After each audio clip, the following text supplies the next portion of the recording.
Well, actually, at the start, I'm really worried about him because I don't know yet talagang kung anong situation meron siya. Dahil alam mo naman natin na marami siyang pinagdadaanan. Tama. But slowly, nakikita natin he's getting back to his old form. But he's still very curious and worried sa kanyang mga ginagawa. Dahil for a long time, hindi niya ginagawa ito. But now, nakikita namin talagang nag-i-improve siya every game. And we're so happy for him. And now, he realizes na talagang is really important for the team. Okay, Coach, well, tama. Sinabi mo, slowly he's getting back into form. Buti na lang, marami kang weapons to choose from. Yeah. Diba? At two of your top 4 scorers in the series so far are CJ Perez and Mo Tautua. Tell us about their play in this series and their impact in the series so far, Coach. Well, everybody's contributed a lot, dahil sabi nga ng iba, so pagdating sa bench, napakalalim namin, But still, there are 5 players only at the time, sa court. But the good thing with these players, they know each other, they help each other, and they know their role. And alam naman nila kung anong philosophy namin. And then every player has their own philosophy, but this is the philosophy of the team. So they know what I'm talking about. And of course, we should go to our advantage. As long as na hindi nila nako-contain, let's go through to them. And that's what's happening right now. Coach, we saw yung leading scorers ng team niyo for this particular series, and you talked about yung roles, especially na CJ Perez and Mo Tautua. Can you elaborate on kung ano yung role that you expect of them, ano yung philosophy that you expect of them off the bench? Yeah, first of all, philosophy namin di ba, we have to go to the big man. Okay? So that's why you seldom see June Mar and Mo Tautua at the same time. Never started itong dalawang ito. And then usually off the bench namin si Mo and si CJ. And these 2 players could be a starter of any team. But what we want to have is a strong players off the bench. And that's what happened because most of the time, yung second group namin, nagko-contribute almost 50% of the output of the first the starter namin. That's why they know their role. But sometimes it depends. If the players is not healthy, so they will step up. And that's the case. And slowly, they're trying to understand what the role yung kanilang dapat gampanan sa team. Sabi mo, Coach, you were going to your big man early. Ganon yung nangyari dun sa game number 4. At lalo na dahil nag-foul trouble yung mga big men ng TNT, nung sila Troy at saka si Poy Eram, maaga pa lang na foul trouble na, kaya medyo bumuka yung laro para sa inyo. Okay, pag-usapan naman natin yung small men. Pwede ba natin sabihin? Smaller men. Oh, yeah, the smaller guys, malaki din sila. Yes, kasi nabanggit na natin yung 3 dun sa 4 na leading scorer. Yung isa naman, Terrence Romeo. Alam naman natin kung gaano kabigat yung pangalan niyan, gaano kabigat yung player niyan. Ang daming binabato, Coach Leo, kay Terrence pagdating sa mga nagdi-defend sa kanya. What can you say about the many defenders that are being thrown at Terrence Romeo, and how is Terrence playing in this series for you?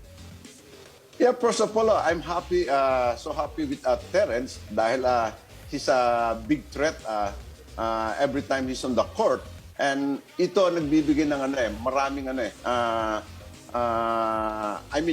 threat dito sa kalaban namin. Especially we have June Mar inside and Terrence outside. So they don't know what to expect from us. And that's one thing na ginagamit namin sa kanila. If our big man will not play well, so we have somebody to go to, especially ito si Terrence, na he could create, especially nung game 2 namin. So when we were down by 19 points and then all of a sudden, Terrence step up big. We did not go to the post at the time, but with the likes of Terrence and CJ, so they could bring the team up there.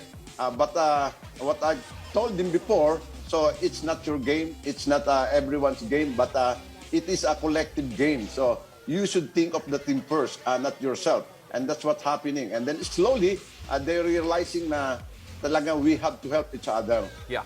Coach, talking a bit about Terrence, you mentioned that he's playing for the team, but then a lot of people are also noticing the fact that napaka-komportable siya with the San Miguel system. We see him now doing all those street ball crossovers, mga behind the back niya that are all over the highlight reels. Can you talk about yung comfort level ni Terrence Romeo sa sistema ng San Miguel and how that's showing off dito sa semifinals? Yeah, I think he's very comfortable with us because there's a lot of players who could step up, who could contribute in scoring. Because if they double Terrence or stop him, somebody will help him to produce points. And that's what's happening. So unlike before, when he's the other team, so he wants to bring that team on his shoulder. Talagang ginagamit niya yun. But umi-score siya, I think, twice or three times na scoring champion. But there's no championship. But in this team, so he could contribute 18 or 20 points, not 30, but still winning. And that's what I'm trying to point out to those players. This is a team na everybody you can rely on. So it's not your game. It's the game of our team. That's the luxury of Coach Leo to have all these weapons. Okay, opensa na pag-usapan natin. Pag-usapan natin depensa mabilis, Coach Leo.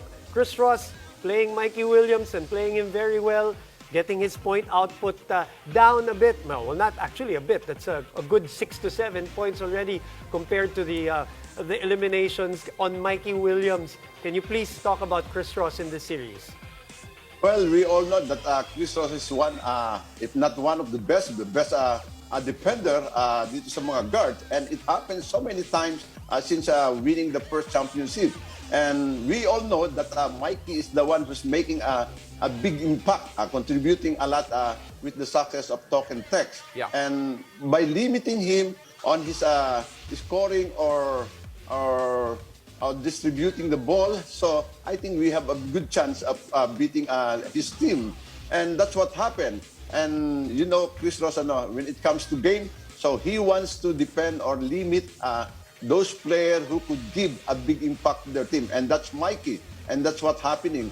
But I told him na you cannot zero him or you cannot stop him all the time, but you need help from your teammate. And that's what's happening. It's not only Chris Ross who's stopping him. It's the whole team.